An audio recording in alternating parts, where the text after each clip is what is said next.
প্রধান উপদেষ্টা হিসেবে শপথ নেয়ার পর উপদেষ্টা পরিষদের বৈঠকে অংশ নিতে প্রথমবারের মতো সচিবালয়ে গেলেন ডক্টর মোহাম্মদ ইউনূস। সকালে উপদেষ্টা পরিষদের বৈঠকে সভাপতিত্ব করবেন তিনি। এর আগে উপদেষ্টা পরিষদের বৈঠকগুলো রাষ্ট্রীয় অতিথি ভবন যমুনা ও প্রধান উপদেষ্টা কার্যালয়ে অনুষ্ঠিত হয়েছে।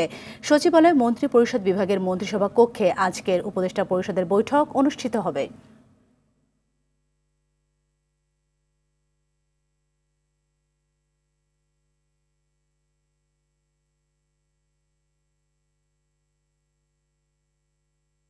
উপদেষ্টা পরিষদের বৈঠকে অংশ নিতে প্রথমবারের মতো সচিবালয়ে গেলেন ডক্টর মোহাম্মদ ইউনূস। সেখানে আছেন সহকর্মী বিল্লাল হোসেন। আমরা আবারও সংযুক্ত হচ্ছি তার সাথে।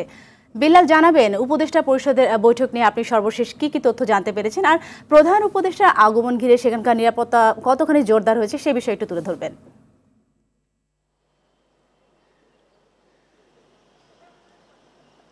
সাথে আপনাকে আসলে জানিয়ে রাখি যে এখন থেকে প্রায় 1 ঘন্টা আগে প্রধান উপদেষ্টা কিন্তু সচিবালয়ে আছেন। যে বলা যায় যে শপথ নেওয়ার পরে প্রথম কিন্তু ডক্টর মোহাম্মদ ইউনূস এই সচিবালয়ে আসছেন। আজকে কিন্তু সচিবালয়ে যে আমার পিছনে যে ভবনটি রয়েছে সেখানে কিন্তু যে মন্ত্রী পরিষদের যে সভাকক্ষ রয়েছে সেখানে কিন্তু সেই সভাকক্ষে কিন্তু উপদেষ্টা যে পরিষদ রয়েছে উপদেষ্টা পরিষদের সাথে কিন্তু তিনি সভা করবেন। আজকেই সেটি হচ্ছে প্রথম। আর সে উপলক্ষে কিন্তু এখানে পর্যাপ্ত নিরাপত্তা, পাশাপাশি যে অন্যান্য দিন যে সচিবালয়ের যে চিত্র, আজকের উনি যেহেতু আজকে প্রথম সচিবালয়ে আগমন, তার উপরে সচিবালয়ের চিত্রটি সম্পূর্ণ একটু ভিন্ন।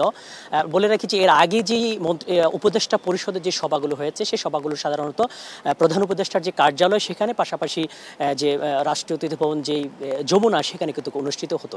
তো বলা যায় যে আজকের যে সভা থেকে আসলে যে মন্ত্রী পরিষদের উপদেষ্টা পরিষদের সভা থেকে কী ধরনের সিদ্ধান্ত হয়, আমরা প্রাথমিকভাবে যেটি জানাচ্ছি এখানে রাষ্ট্রের অনেক গুরুত্বপূর্ণ বিষয়গুলো নিয়ে আসলে আজকে যে পরিষদে আলোচনা হবে। আসলে সার্বিক বিষয়গুলো কিন্তু সভা শেষে কিন্তু প্রধান উপদেষ্টার কার্যালয় থেকে কিন্তু একটা ব্রিফিং করা হবে। সেই ব্রিফিং আসলে আপনাদেরকে আমরা জানিয়ে দিতে পারবো এই আজকের যে সভা থেকে কী ধরনের সিদ্ধান্ত নিয়ে আছে। তো বলা যায় যে এখন পর্যন্ত এই সভাটি চলছে, প্রায় আরও ঘণ্টাখানিক চলবে। তারপরে পরবর্তী খবর আপনাদেরকে আমরা আপনার মাধ্যমে দর্শকদেরকে জানিয়ে দিতে পারবো। তো এই ছিল সচিবালয় থেকে আমার কাছে সর্বশেষ। সাথী, অসংখ্য ধন্যবাদ আপনাকে।